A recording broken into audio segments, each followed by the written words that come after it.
Hey guys, what's up? I'm here to give you guys a recap on a new episode of Dr. Stone on Stone Wars, which is on episode 10 or episode 34 in the overall total number of episodes. We're on episode 10, which is the second to last episode, and 24 episodes in the first season, so yeah, episode 34, the total number of episodes.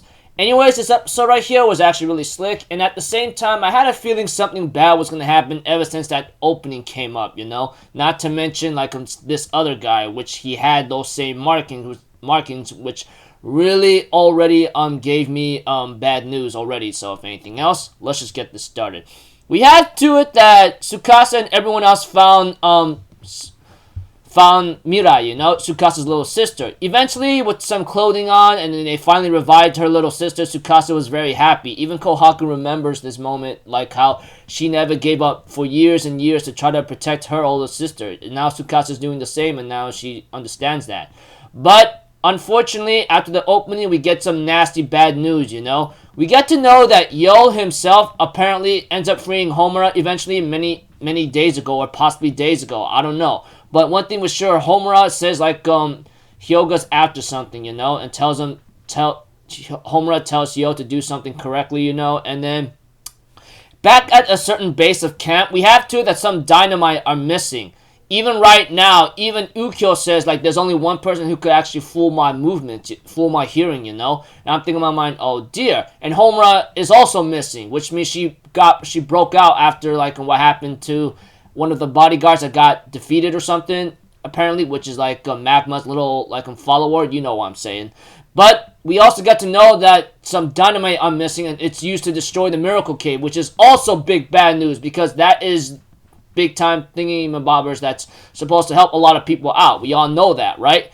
And we had that Tsukasa and everyone else hear explosion, but unfortunately, after Tsukasa drops his guard, he sees Mirai out for an opening, and Senku and the others was trying to tell Tsukasa and Mirai to stay away from that edge, but unfortunately, it was too late. Hyoga ends up trying to go after Mirai, which is an innocent little girl, which is Tsukasa's little sister, but Tsukasa managed to step in the nick of time and took a fatal blow to one of his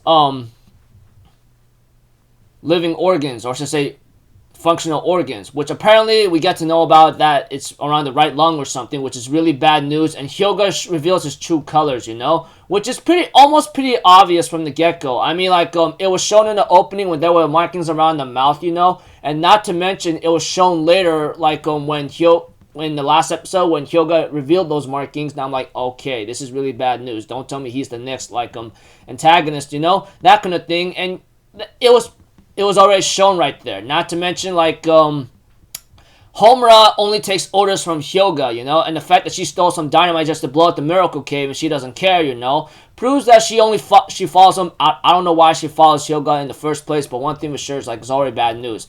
By that time, we have to it that Senku ends up trying to save Tsukasa, but unfortunately he gets knocked into the river with him, and Hyoga follows, We have to it that Hyoga and Senku and Tsukasa ends up being on a part of a beach or something that's surrounded by water, etc.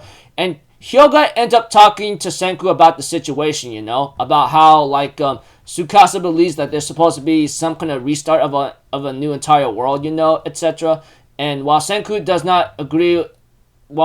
agrees with some of his logical explanations, where there should only be the elite who should rule this world or something, I'm thinking in my mind, Doc, it's he's pretty much almost the opposite of Tsukasa, the way I look at about Hyoga, I'm not gonna lie. I'm really serious. I mean, the way how Tsukasa believes that the certain young and pure innocent people should make a new world, Hyoga believes that we should revive only those who's the high elite, etc., which I go oh my gosh, man. All I know is Hyoga is one of those crazy guys that rather suggest that the high elite should rule the stone world whatsoever. And he wants Senku to help out, and that he's not going to take no for an answer, as he's going to torture Senku by going after his fingers, his hands, and then his legs, and that he knows Senku could make some nitric acid whatsoever in order to revive people, But we have to it that Senku says we can't foster 7 billion people around the planet, so 7 billion people should be able to help each other. Isn't that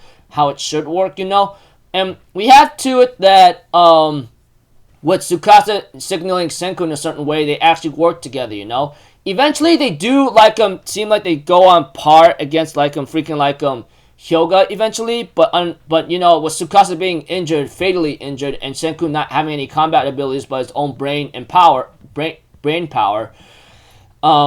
it's kind of like in Hyoga's favor, you know. We have too that Tsukasa is gonna uphold his promise to make sure like Senku is not in danger again, you know. I mean, you kept our promise, so it's about time I keep mine.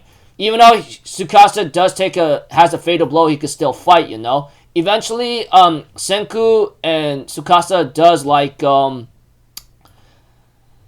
work together, and eventually, thanks to making certain gunpowder that Senku did, you know, he managed to actually like ends up having to light the entire place on fire that's surrounding Hyoga, but Hyoga ends up using the coat he has and his spear and ends up swirling around to blast away the flames, you know. But we had to it that Senku does tell him like my finger is gonna be able to really knock you out or something, you know. But Hyoga ends up hitting Senku really hard in the chest, but it looks like it wasn't a fatal blow, and if it was, I'm pretty sure blood would spill out. So I knew that Senku would not be defeated that easily, you know. As for Tsukasa, he ends up having to be cornered already, but Senku, on the other hand, ends up showing up and actually has something else that he's gonna give to Hyoga. As Tsukasa manages to distract Hyoga for a bit through talks about how he teams up with Senku, it was fun.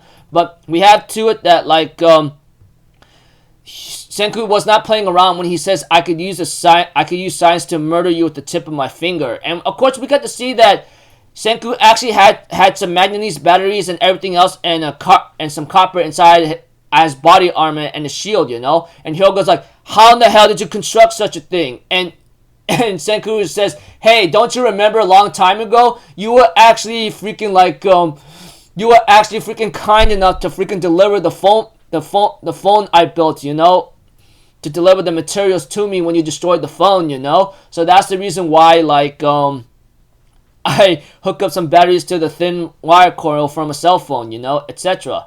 And you get a high voltage transformer. So you pretty much have 100 volt stun gun. So pretty much like if I had to explain it without a lot of confusion, you might be wondering and me gibbering.